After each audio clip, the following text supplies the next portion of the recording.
शरीर पे और कहीं भी कोई चोट या जख्म का निशान नहीं है। इसकी मौत गोली लगने की वजह से ही हुई है।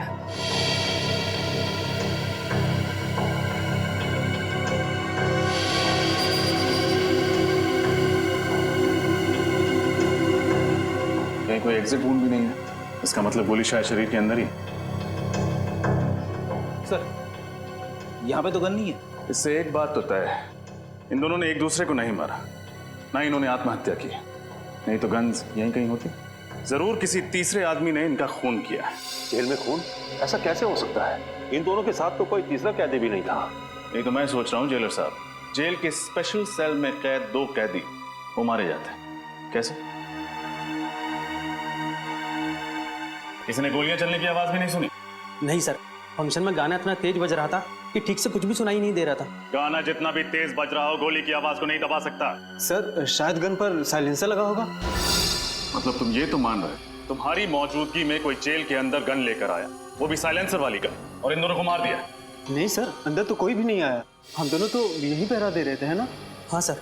गोली की आवाज नहीं सुनी, किसी को अंदर आते नहीं देखा, कैसे हो सकता है? कहीं तुम दोनों भी बाहर फंक्शन में गाना सुनने तो नहीं चले गए थे? नहीं सर, हम दोनों तो यहीं थे। आप जेलर साहब से पूछ लीजिए। ये ठीक कह रहे हैं, ये दोनों यही ड्यूटी कर रहे थे। सर, मैं इन दोनों को फोरेंसिक लैब ले जाती हूँ। विकी और चंदन की लाश की पोजीशन को देख के लगता है कि जिस वक्त गोली चली वो दोनों जमीन पर लेटे हुए थे। शायद दोनों सो रहे होंगे जब इन्हें गोली मारी गई। लग तो ऐसा ही रहा है, लेकिन देखना ये गोली चली कहां से। बड़ी एक बात तो तय है कि इन्होंने आत्महत्या नहीं की, एक दूसरे पर गोली नहीं चलाई, गोली चलाई किसी तीसरे आदमी ने।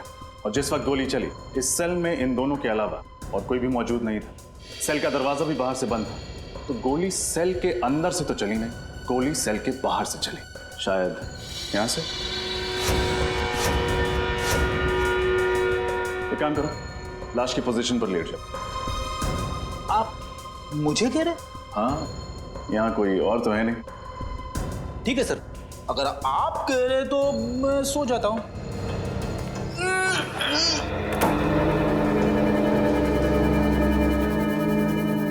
Ready ready? अरे सर, सचमुच गोली मत मार देना।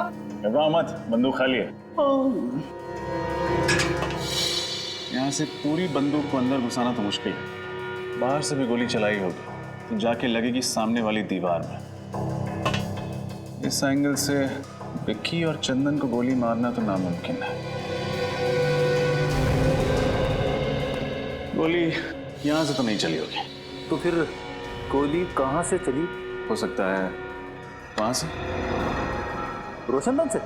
मगर रोशनदान तो काफी ऊंचा है और उस पर नेट लगी हुई है। सो तो है फ्रेडी। एक काम करते हैं, मैं बाहर जाके रोशनदान को चेक करता हूँ, तुम जाके जेलर साहब से मिलो, उनसे विक्की और चंदन के बारे में पूछताछ करो। उठ जाऊं? जेलर साहब बाहर हैं, उठना तो पड़ेगा ही।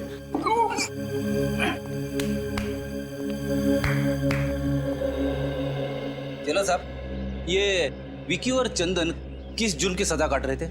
ये दोनों बैंकों और अमीर लोगों के घरों में घुसकर चोरियां किया करते थे। ऐसे कैदियों को स्पेशल सेल में नहीं रखा जाता ना? ठीक कहा, ज्यादातर हम लोग ऐसे खूंखार कैदियों को स्पेशल सेल में रखते हैं जिन्होंने खून वगैरह किया। तो फिर आपने उन्हें वहां पे क्यों रखा है? नाक में दम कर दिया था इन्होंने, रोज किसी न किसी के साथ मारा मारी झगड़ा, इसलिए मैंने इन दोनों को दूसरे कैदियों से अलग कर दिया। झगड़ा मारा मारी? फिर तो काफी दुश्मन बना लिए होंगे इन दोनों ने इस जेल में। कोई भी कैदी इन्हें पसंद नहीं करता था। जेलर साहब, खून किसी कैदी ने किया है, लेकिन सर उनके सेल के बाहर हमेशा सिक्योरिटी गार्ड का पहरा रहता था।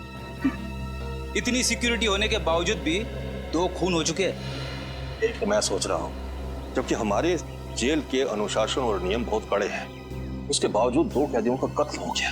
हर आदमी की जांच पड़ताल की जाती है, हर चीज की जांच पड़ताल की जाती है, बावजूद उसके मुझे तो अभी तक यकीन नहीं हो रहा कि हमारे यहाँ ऐसा हो गया। आपको यकीन करना पड़ेगा जेलर साहब, क्योंकि हकीकत यह है कि आपकी निगरानी में 2 खून हो चुके हैं। कैदियों से मिलने कौन कौन विजिटर्स आते थे, उन सब की लिस्ट चाहिए मुझे। ठीक है। ये रोशनदान तो काफी ऊंचाई पर है, यहाँ तक पहुंचने के लिए उन्हीं को या तो ऊंचा स्टूल या फिर सीढ़ी की या घोड़ी की जरूरत पड़ी होगी। लेकिन ऐसा कोई भी सामान यहाँ तक लाना या फिर यहाँ से ले जाना बहुत मुश्किल है। एक खूनी ऊपर कैसे चढ़ा, और अगर वो वहां चढ़ भी गया तो गोली कैसे चलाएगा? क्योंकि जाली के साथ कोई छेड़खानी तो की नहीं गई, ना ही जाली में कोई छेद है। सर, मैंने जेलर साहब से कह के सारे विजिटर्स की लिस्ट मंगवा ली है जो कैदियों से मिलने आते थे। Very good. हाँ डॉक्टर तारिका।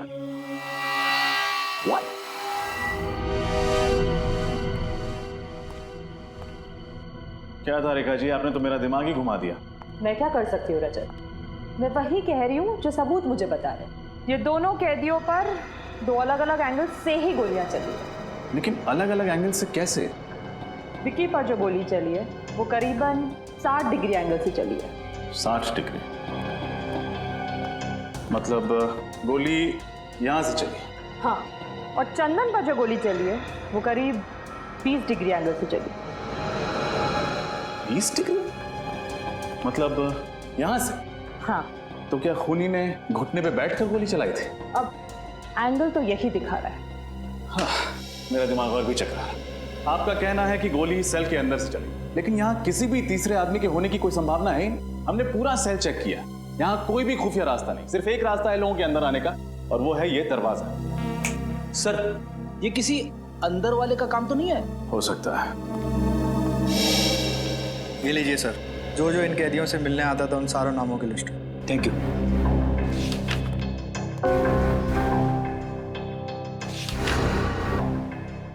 ये देखिए सर, जसलोक नाम का एक आदमी है जो पिछले 1 महीने से 2 कैदियों से मिलने हर रोज जेल में आ रहा है।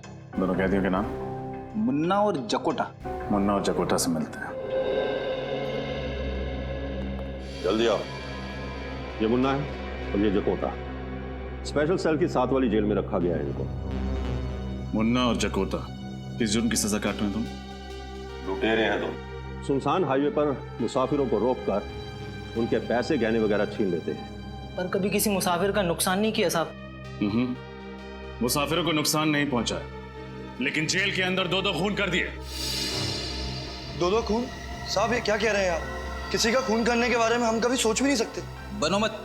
विक्की और चंदन के साथ तुम दोनों का 36 का आंकड़ा था ना? 36 का नहीं, 37 का कहिए। कोई दिन ऐसा नहीं गया जब इन दोनों की उन दोनों के साथ तू मैं ना हुई हो। कई बार तो हाथापाई की नौबत आई है। साहब, विक्की और चंदन को तो आपने अलग सेल में बंद कर दिया था, फिर हम उन्हें कैसे मार सकते हैं साहब?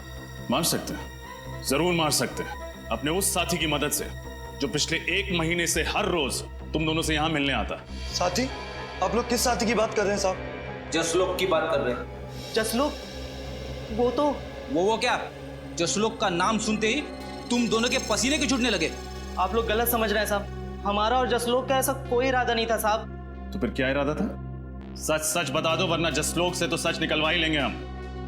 अब हमें सब सच बता देना चाहिए, ना 2-2 कत्ल का इल्जाम हमारे सर पे आ जाएगा। आपस में खुसुर पुसुर करने से कुछ नहीं होगा। जल्दी बोलो, क्या बोलना है? साहब, विक्की और चंदन हमारे दुश्मन नहीं, दोस्त थे। झूठ, फिर से झूठ। नहीं साहब, हम सच कह रहे हैं साहब। हम चारों जसलोक की मदद से जेल तोड़ के भागने की साजिश कर रहे थे। जेल तोड़कर भागने की साजिश? हाँ साहब, इसीलिए उस दिन हमने जेल में झगड़े का नाटक किया था, ताकि आप लोगों को हमारे ऊपर शक ना हो। इतना बड़ा धोखा, इतनी बड़ी साजिश। देखो, अगर ये बात गलत निकली ना तो। आप फिक्र मत कीजिए जेलर साहब, जब भी जसलोक हमारे हाथ लगेगा सच तो बाहर आ ही जाएगा। किसी और पर शक है आपको?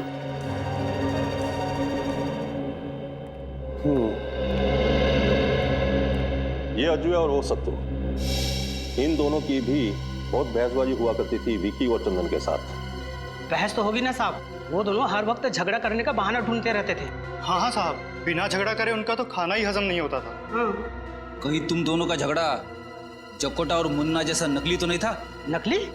नहीं नहीं साहब, ये क्या कह रहे हैं आप? लो, तुमने अपने ही मुंह से कह दिया कि झगड़ा असली था। इसका मतलब तुम लोगों के पास ठोस वजह थी उन दोनों की जान लेने की। नहीं नहीं साहब, हम खूनी नहीं हैं, हम तो मामूली चोर उचक्के हैं, और हम खून क्यों करेंगे उनका? हाँ साहब, वैसे भी जेलर साहब ने उन दोनों को जब से स्पेशल सेल में डाला है तब से हम दोनों का वहाँ आसपास भटकना भी मुश्किल हो गया था।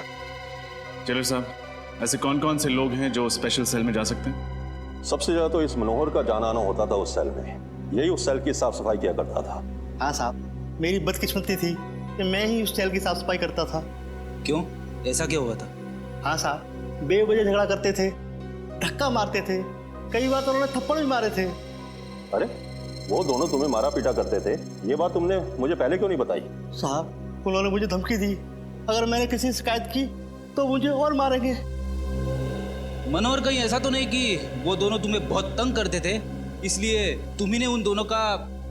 साहब मैं तो उनके पास जाने से भी डरता था, मैं उनकी जान कैसे लूंगा साहब? मच्छर था साहब, उनके सामने में एक मच्छर। जेलर साहब, क्या हो रहा है आपकी जेल में? स्टाफ की पिटाई हो रही, दो कैदियों का खून हो गया। मैं तो खुद हैरान हूं। मुझे तो लगता था कि मेरी जेल में प्रशासन ठीक से चल रहा है, मगर तुम कौन हो? ये धनसुख है, चाय वाला। ये भी उस सेल में जाया करता था सुबह शाम चाय देने के लिए। अरे क्या हुआ धनसुख?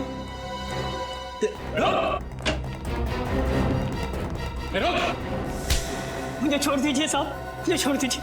क्यों छोड़ दे? मैंने कुछ नहीं किया। कुछ किया नहीं तो भाग क्यों रहा था? मैं डर गया था साहब। बेगुनाह लोग डरते नहीं, ये समझे? क्या तुम्हारा भी कोई झगड़ा हुआ था उनके साथ? नहीं साहब, मुझसे तो दोनों प्यार से बातें करते थे। आखिरी बार चाय कब देने गए थे उन्हें? यही कोई 7:30-8 बजे के करीब। यानी फंक्शन शुरू होने से पहले? हाँ साहब, पर मैं अंदर नहीं गया। क्यों, अंदर क्यों नहीं गए? साहब मेरी चाय खत्म हो गई थी, इसलिए मैं बाहर से ही वापस आ गया। लेकिन सेल के पास तो गए थे ना, कुछ तो देखा होगा तुमने। क्या उस वक्त दोनों ठीक थे? हाँ साहब, दोनों अच्छे भले थे, आपस में बातें भी कर रहे थे। बातें कर रहे थे? क्या बातें कर रहे थे? कुछ सुना था तुमने? हाँ साहब, याद आया। क्या है, क्या बात है? अरे भाई ये क्या मुसीबत है? मच्छरों ने काट काट कर बेहाल कर दिया है, जीना आराम हो गया है। हाँ? अरे मच्छर काट रहे हैं तो मच्छरदानी मंगवाऊं? जाओ और चुपचाप सो जाओ। अरे यहाँ बैठना मुश्किल हो रहा है और सोने की बात कर रहे हो? पता नहीं ऊपर से ये रोशनदान की जाली किसने निकाल दी है। अब तो मच्छरों की ऐसा है यहाँ पे। तुम लोगों का ना रोज रोज का नाटक हो गया है। कभी मारपीट करते हो, कभी गुंडागर्दी करते हो, तो कभी मच्छर का बहाना करते हो। यार चुपचाप सो जाओ। अरे धनसुख इधर आ तू और चाय पिला। वहां गया खड़ा, इधर आ। चाय खत्म हो गई, अभी लाता हूँ थोड़ी देर में। भाई मेरे लिए चाय खत्म हो गई, जा जल्दी लेके आ। ओह, तो ये बातें हो रही थी। मगर सर, जब हम पहली दफा स्पेशल सेल में आए तब तो रोशनदान के ऊपर नेट लगा हुआ था ना? हाँ फ्रेडी, मैं भी यही सोच रहा हूँ। हुआ कुछ ऐसा होगा कि फंक्शन से पहले ही मौका पाकर खूनी ने रोशनदान से नेट हटा दिया होगा। फिर उसने फंक्शन के शुरू होने का इंतजार किया होगा। जैसे ही फंक्शन शुरू हुआ, सब लोग बाहर चले गए और खूनी ने विक्की और चंदन को गोली से मार दिया। फिर वापस भागने से पहले उसने रोशनदान पर नेट वापस लगा दिया।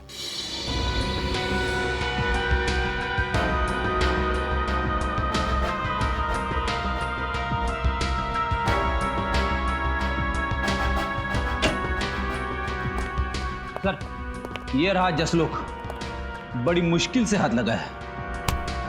9-2-11 होने के फिराक में था। तो आप हैं मिस्टर जसलोक, जो पिछले 1 महीने से हर रोज मुन्ना, जकोटा, विक्की और चंदन से मिलने के लिए जेल में जाते थे? हाँ?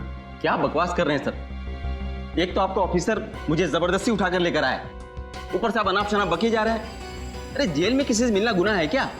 जी नहीं, जेल में किसी से मिलना गुनाह नहीं है, लेकिन जेल से भागने में किसी की मदद करना गुनाह जरूर है। सर मैंने किसी की मदद नहीं की और ना ही किसी साजिश में मेरा कोई हाथ है। देखो, मुन्ना और जकोटा अपना मुंह खोल चुके हैं। तुम्हारे लिए यही बेहतर है कि तुम हमारा समय बर्बाद ना करो। बोलो सच। सर मैंने एक बार बोल दिया ना कि मैंने किसी की मदद नहीं की तो नहीं की। बड़ी लगता है ये भाई साहब शराफत से कुछ नहीं बताने वाले। इनके ऊपर उस चीज का इस्तेमाल करना ही पड़ेगा। समझ गया मैं। सर किस चीज की बात कर रहे हैं? अभी पता चल जाएगा किस चीज की बात कर रहे हैं। सर बताइए प्लीज। अरे ये क्या है? ये सच बोलने का इंजेक्शन है। सच बोलने का इंजेक्शन?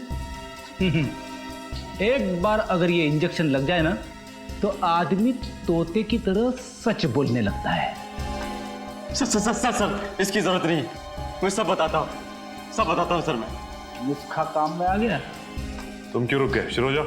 हाँ सर, मैंने उन लोगों की मदद करने का वादा किया था, वो सिर्फ इसलिए कि वो मेरे दोस्त थे।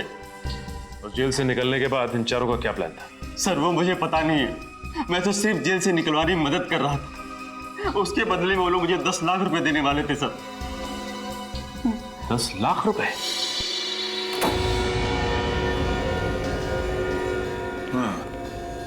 गोलियां शायद उस रोशनदान से ही चली हैं। लेकिन एक बात समझ में नहीं आ रही। डॉक्टर तारिका ने कहा था कि एक गोली यहां से 60 डिग्री एंगल से चली और दूसरी गोली यहां से 20 डिग्री एंगल से चली। लेकिन अगर दोनों गोलियां एक ही दिशा से उस रोशनदान से आई तो दोनों कैदियों को अलग अलग एंगल से कैसे लगी? सर कहीं हम गलत दिशा में तो नहीं जा रहे? नहीं फ्रेडी, दिशा तो सही है, बस देखना यह है कि हवा का रुख किस तरफ है। हवा दिशा? मैं कुछ समझा नहीं सर। मेरे कहने का मतलब यह है कि इन दोनों कैदियों के खून का उस रोशनदान से कोई ना कोई संबंध जरूर है, लेकिन क्या ये समझ में नहीं आ रहा। कहीं खूनी रोशनदान से तो अंदर नहीं आया? क्या फ्रेडी, रोशनदान का साइज देखा है तुम? इतने छोटे से रोशनदान से एक पूरा इंसान अंदर कैसे आ सकता है? अरे तो क्या सर गन खुद उड़ के आई अंदर? क्या कहा तुमने? नहीं सर नहीं नहीं नहीं, शायद सही कहा तुमने। हाँ हाँ, गन उड़ के ही सेल के अंदर आई। गन उड़ के अंदर ही? हो सकता है गन किसी ऐसी चीज के साथ जुड़ी हुई जो उड़ सकती, जैसे कि कोई खिलौना। हाँ सर, वो छोटे छोटे खिलौने होते हैं ना, वो हेलीकॉप्टर्स, एरोप्लेन, जिन्हें रिमोट कंट्रोल से उड़ाया जाता है। एग्जैक्टली। दरअसल हुआ कुछ ऐसा होगा कि खूनी रोशनदान के उस तरफ नीचे खड़ा हो, उसके हाथ में रिमोट कंट्रोल होगा, उसने इस रोशनदान के जरिए हेलीकॉप्टर को अंदर भेजा होगा। हेलीकॉप्टर में एक कैमरा फिट होगा जिसके जरिए खूनी देख सकता था कि हेलीकॉप्टर कहां जा रहा है। इसके अलावा हेलीकॉप्टर में एक मैकेनिज्म होगा जिससे वो दोनों गोलियां चली होंगी, जिससे कि विक्की और चंदन की नींद में ही मौत हो गई। ओह, अब समझ में आया गोलियां दो अलग अलग एंगल से कैसे चली है।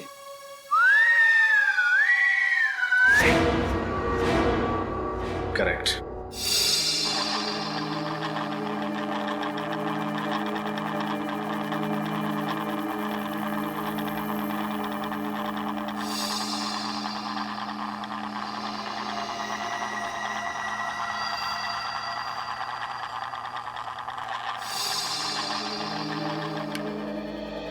वो हेलीकॉप्टर भी कुछ इस तरह का होगा, इससे ज्यादा बड़ा नहीं हो सकता, नहीं तो फिर वो उस रोशनदान से सेल में घुस नहीं पाता। इसका मतलब ये काम किसी अंदर वाले का ही, जिसे अच्छी तरह से पता था कि रोशनदान की लंबाई और चौड़ाई कितनी है।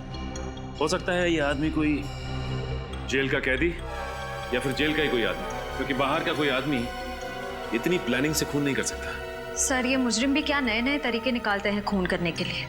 अगर इतना दिमाग किसी अच्छे काम में लगा दें तो समाज का कितना भला हो सकता है। हाँ ये बात तो है श्रेया, खूनी ने दिमाग तो बहुत लगाया इसमें।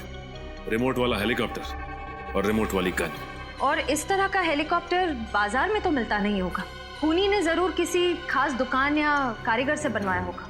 या शहर में जितनी भी इस तरह की दुकानें हैं जहाँ पे कस्टम मेड चीजें बनती हैं, वहाँ पता करते हैं।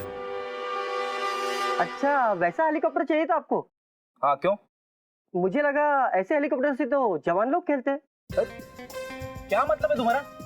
मैं बुड्ढा दिखता हूँ तुमको? मेरा वो मतलब नहीं था सर। तो फिर क्या मतलब था? मुझे सिर्फ इतना बताओ, तुम्हारे पास इस तरीके का हेलीकॉप्टर है या नहीं? नहीं। अरे तो पहले बताना चाहिए था। इतनी देर से टाइम पास कर रहा था क्या? सुबह से कोई मिला नहीं? Excuse me. हाँ जी। आपकी दुकान में रिमोट कंट्रोल से चलने वाला हेलीकॉप्टर मिलता है? नहीं नहीं, ऐसा हेलीकॉप्टर तो हमारे दुकान में नहीं मिलता है। अगर ऐसा हेलीकॉप्टर आपकी दुकान में नहीं मिलता है तो आपको पता तो होगा ये कहाँ मिलता है। एक काम कीजिए सर, आगे चले जाइए और पूछ लीजिए, उनको शायद पता होगा कहाँ मिलता है। आपको नहीं पता? नहीं। तो ऐसा बोलो ना।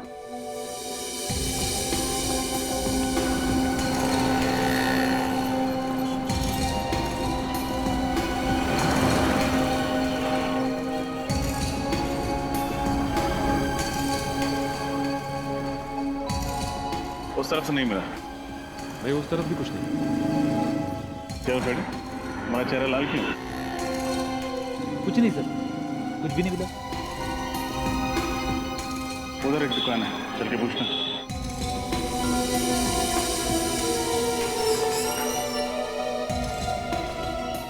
चाहिए सर, क्या चाहिए आपको? आपकी दुकान में रिमोट वाला हेलीकॉप्टर मिलता है? हाँ जी मिलते हैं सर। दिखाइए जरा। फिलहाल तो सब बिक चुके हैं, अगर आप कहें तो आपके लिए ऑर्डर से मंगवा देता हूँ। जी नहीं, उसकी जरूरत नहीं। आप हमें सिर्फ ये बताइए कि उस हेलीकॉप्टर पे गन और कैमरा क्यों फिट किया आपने? गन कैमरा, ये क्या कह रहे हैं आप लोग? बिल्कुल ठीक कह रहे हैं हम। हमें अच्छी तरह से मालूम है कि उस तरह के हेलीकॉप्टर सिर्फ आपकी दुकान पे मिलते हैं, इसलिए आप ये बताइए कि उस हेलीकॉप्टर पे आपने गन और कैमरा क्यों फिट किया? आप लोग बेवजह मुझे बदनाम कर रहे हैं। अच्छा, तो आप लोग ऐसे नहीं माने। मैं अभी पुलिस को फोन करता हूँ। लीजिए, आपने मदद मांगने के लिए फोन उठाया ही था और सीआईडी हाजिर। सीआईडी? जी हाँ, सीआईडी। अब बताइए, किसके कहने पर आपने एक खास हेलीकॉप्टर बनवाया था? किसी के नहीं सर। किसी के नहीं? दो खून हुए हैं आपके इस कातिल खिलौने से, और वो भी जेल में।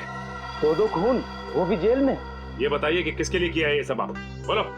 मैं सच कह रहा हूँ सर, मैं इस बारे में कुछ नहीं जानता। आप नहीं जानते तो शायद कोई और जानता होगा। आपके अलावा और कौन है इस दुकान में? इस दुकान में तो मेरे अलावा बस मेरा आदमी राजेश। हाँ राजेश, बुलाओ उसे। वो तो अभी बाहर गया है, बस आता ही होगा। ये लीजिए राजेश, ये लोग सीआईडी से हैं। सीआईडी? रुक।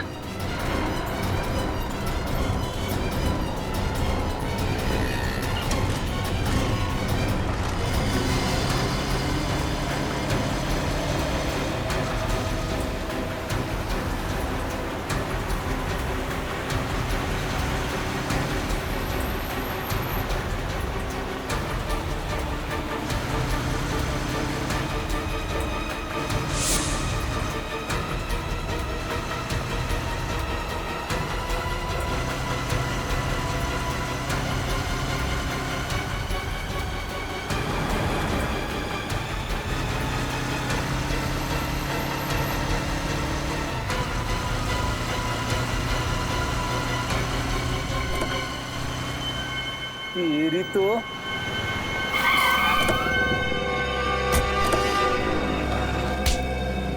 कहाँ भाग रहे थे? अगर हेलीकॉप्टर में भागते तो शायद बच भी जाते, लेकिन अफसोस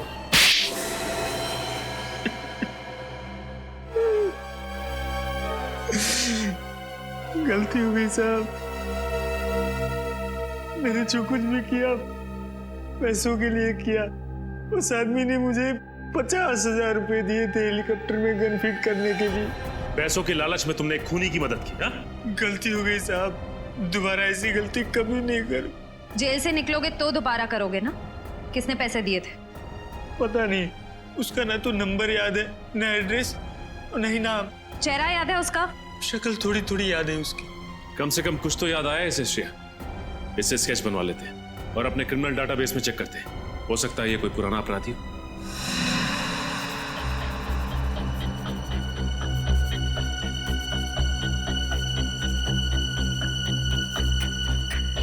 आंख सर थोड़ी सी छोटी और थोड़ी सी लंबी।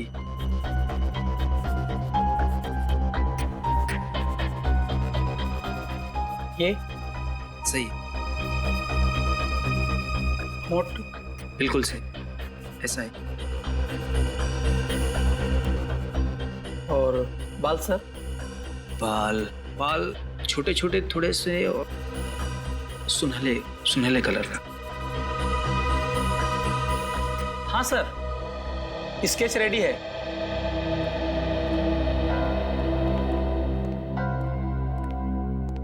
ये वही आदमी है? यस मैम, वही है। श्रेया, काम कर, अपने क्रिमिनल डाटाबेस में देखो, हो सकता है पुराना क्रिमिनल हुई। सर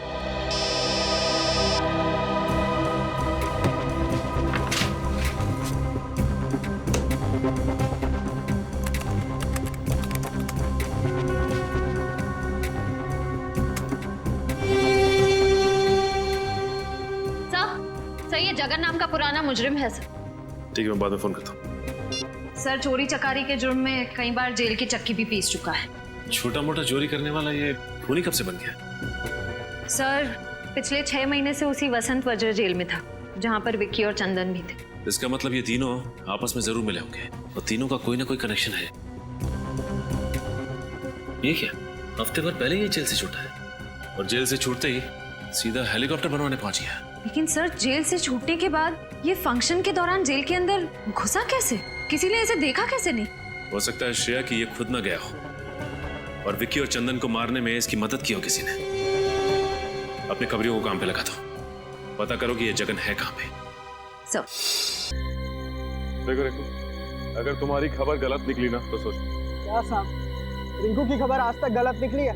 जो अब निकलेगी, जिस कबूतर की आपको तलाश है उससे यहीं पे घोंसला बना रखा है, यही है उसका घर। ये है जगन का ठिकाना। ठीक है रिंकू, ये रखो तुम अपने पास।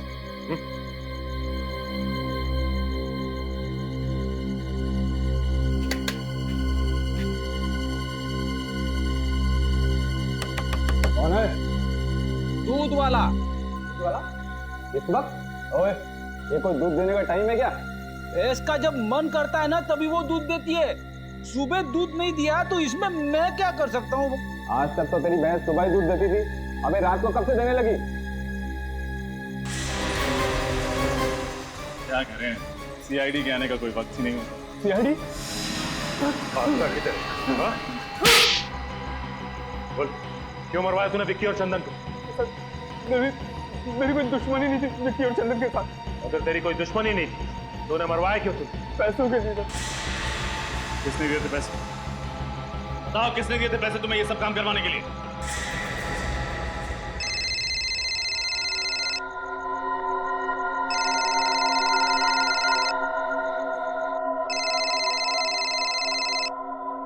हेलो, मैं जगन बोल रहा हूँ। मैंने तुमसे कहा था ना, तुम मुझे कभी फोन मत करना। देखो मैं तुमसे मिलना चाहता हूँ। तुम्हारा दिमाग तो खराब नहीं हो गया? देखो तुम्हें मुझसे मिलना ही पड़ेगा, नहीं तो मैं। नहीं तो क्या धमकी दे रहे हो मुझे? आज रात 9:30 बजे ज्वाला रोड इंतजार करूंगा। अगर नहीं आए तो? नहीं आए तो क्या कर लोगे? हेलो हेलो, नहीं आया तो क्या कर लोगे? आज तुमसे मिलकर तुम्हारा हिसाब किताब चुकता करना ही पड़ेगा।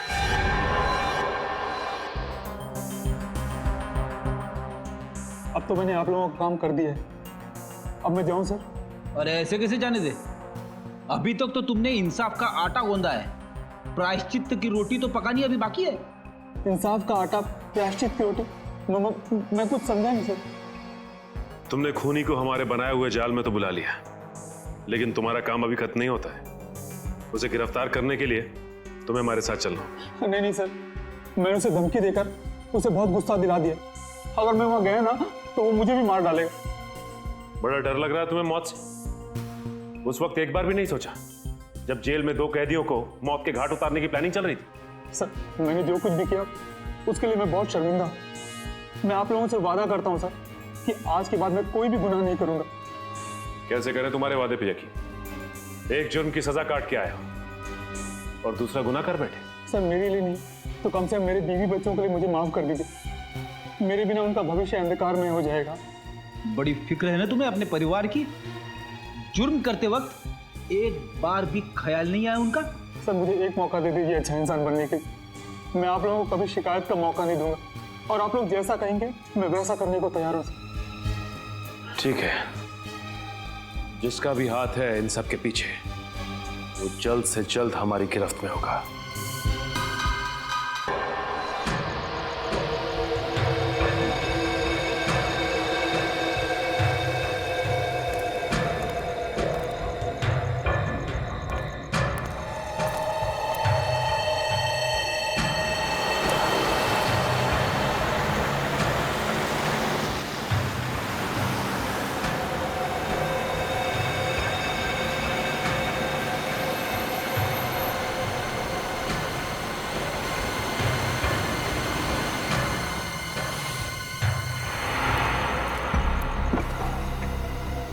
अच्छा हो जो तुम आ गए। मुझे सीआईडी की धमकी देने की तुम्हारी हिम्मत कैसे हुई? देखो, सीआईडी तुम्हारी वजह से मेरे पीछे पड़ी है। अब तुम्हारा फर्ज बनता है कि तुम मुझे सीआईडी से बचाओ।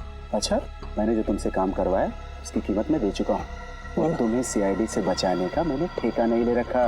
देखो, मुझे फांसी पे नहीं चढ़ना, तुम्हें सीआईडी से बताना ही होगा कि असली गुनहगार तुम हो, समझे ना? अच्छा, मुझे लगता है तू ऐसे नहीं मानेगा। रुक, तेरा तो एक ही इलाज है। नहीं। इतना बड़ा धोखा। सीआईडी के सामने गोलीबारी अच्छी बात नहीं है।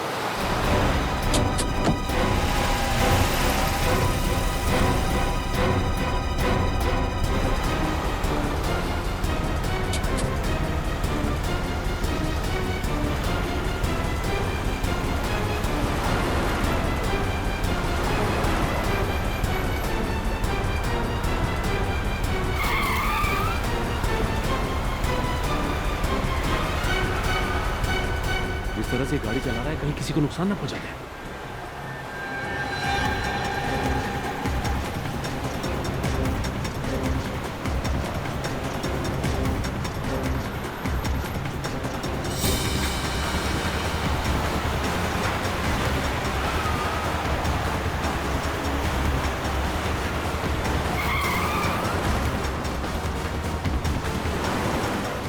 पैर पे गोली मारो।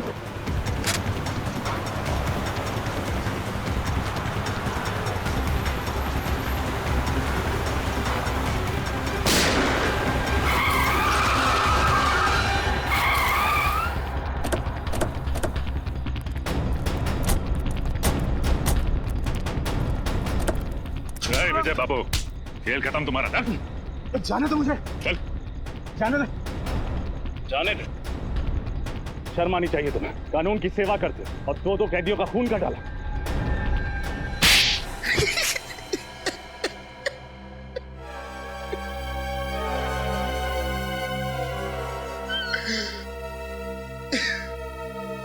मैंने उन लोगों को मारने का इरादा बहुत पहले ही कर लिया था। इंतजार था तो बस एक सही मौके का, और वो मौका मुझे मिला जेल के उस फंक्शन के दौरान। क्यों? ऐसा क्या किया था उन दोनों ने तुम्हारे साथ, जो पुलिस में होते हुए भी तुमने कानून को अपने हाथ में लिया? उन लोगों ने मेरी बहन के घर चोरी तो की ही थी, साथ ही साथ उन्होंने मेरी बहन अर्चना के साथ छेड़छाड़ और जबरदस्ती की थी। क्या? तो तुमने ये बात किसी से कही क्यों नहीं? मैं डरता था कि समाज में बदनामी होगी, मेरी बहन का घर से बाहर निकलना मुश्किल हो जाएगा। बस इसी डर से मैं अपना मुंह बंद करके बैठा था, और विक्की और चंदन इसी डर का फायदा उठाकर मुझे ब्लैकमेल करने लगे थे। नजरें क्यों चुरा रहे हो विजय बाबू? लगता है हमें देखकर विजय बाबू की आंखों में आंसू आ जाते हैं, इसलिए नजरें चुरा लेते हैं। क्यों?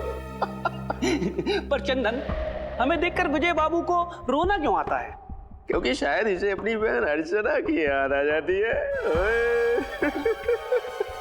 अरे बाप रे, चंदन, चंदन इसे गुस्सा आ रहा है, इसे बहुत तेज गुस्सा आ रहा है। चंदन, चंदन, मुझे डर लग रहा है। चंदन, मेरे हाथ कांप रहा है। ये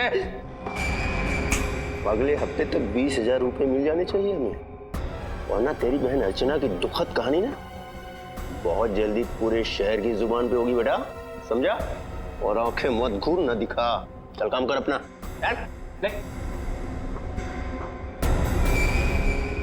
हंस लो, जितना हंसना है हंस लो। वो पल दूर नहीं जब एक बहन पर हुए अत्याचार का बदला एक भाई अपने हाथों से लेगा। अभी बताइए सर, हर पल अपमान का घूंट पीकर जिंदगी गुजारना आसान नहीं है। माना तुम्हारी बहन के साथ जो हुआ गलत हुआ, पर ये सोचकर चुप बैठ जाना कि बदनामी होगी, ये बहुत ही गलत और पिछड़ी हुई सोच है। और औरतों पे जुर्म बढ़ने का ये भी एक कारण है। औरतें बदनामी के डर से कानून का दरवाजा नहीं खटखटाती, और चंदन और विक्की जैसे लोगों के हौसले और भी बढ़ जाते हैं। आप शायद ठीक कह रहे, पर अपनी बहन को और दर्द में देखने की हिम्मत नहीं थी मुझ में, इसीलिए उन लोगों को सजा देने का जिम्मा मैंने अपने कांधों पर उठाया, और जगन की मदद से हेलीकॉप्टर में गन लगवाई, और उस गन की मदद से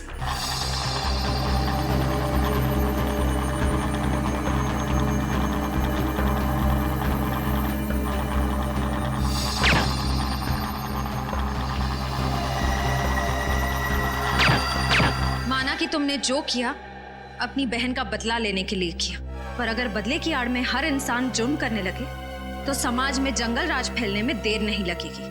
मैंने जिन लोगों को मारा वो कोई अच्छे लोग नहीं थे। ये सही है कि वो लोग अच्छे नहीं थे, लेकिन गुनाह तो फिर भी गुनाह होता है, और तुम्हें क्या सजा देनी है यह अब अदालत तय करेगी।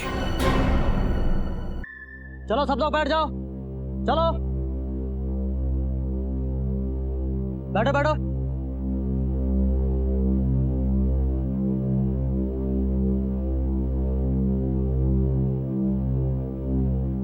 आप सब लोग का स्वागत है। अब कार्यक्रम का आनंद लीजिए।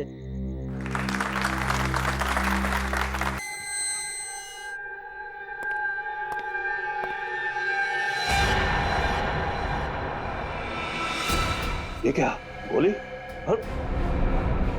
तुम तो मर गए। ये कैसा हुआ?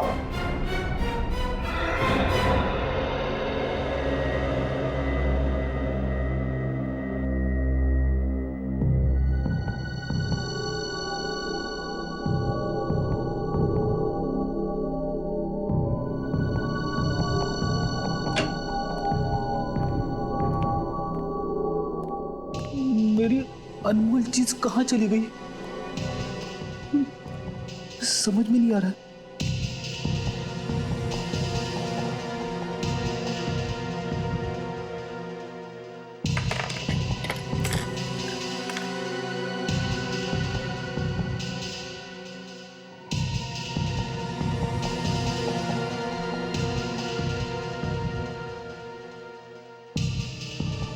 एसीपी साहब का डेस्क चेक करूं क्या?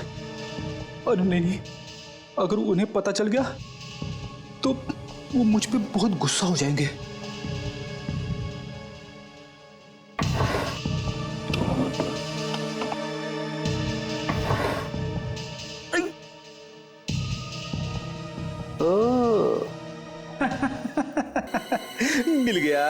मिल गया, मेरा अनमोल पेन मिल गया।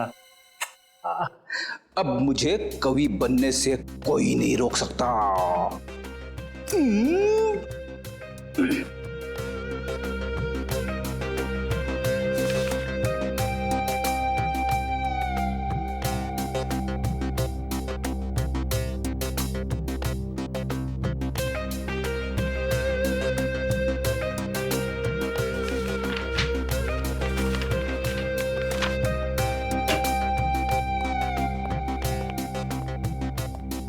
क्या बात है फ्रेडी? अपने आप से क्या बातें कर रहे हो? बात ही कुछ ऐसी है। भाई ऐसी क्या खुशी की बात है? हमें भी तो बताओ। सुनना तो आपको पड़ेगा ही। मैं जानता हूं सर, एक आप ही है जो मेरी कला की कदर करते हैं। तुम्हारी कला की कदर? ये कागज क्यों फैला है यहाँ पे? इन्हें कागज मत कहिए सर, ये एक कवि के दिल के अनमोल रतन है। कवि के दिल के अनमोल रतन? लेकिन ये कवि कहाँ है? यहीं पे है, इसी बीरो में, आपके सामने खड़ा है। तुम कवि भी हो? क्या बात है? मैंने ऐसी ऐसी कविताएं लिखी है सर, जिन्हें सुन के आपका दिल पसीज जाएगा, आपकी आंखों में से आंसू बहने लगेंगे। तो क्या बात है, सुनाओ। सुनाऊं?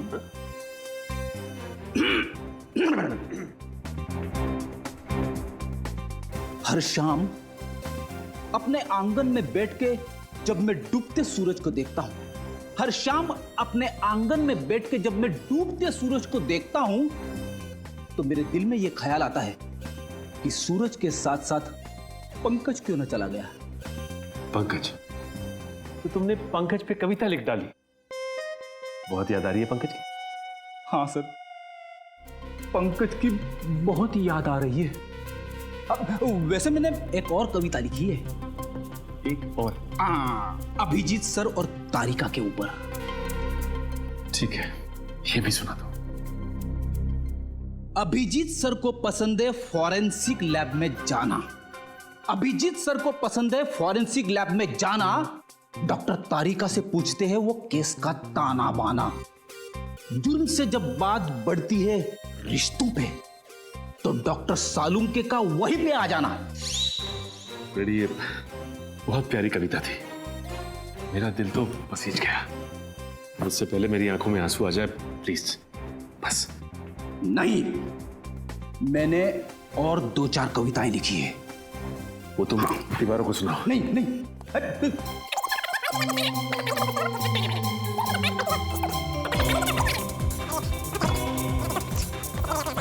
प्लीज फ्रेडी, बस बस प्लीज।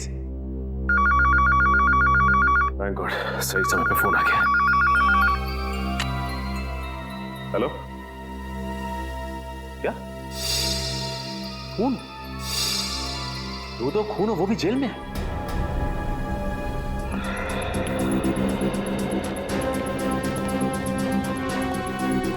आइए सर, आइए सर।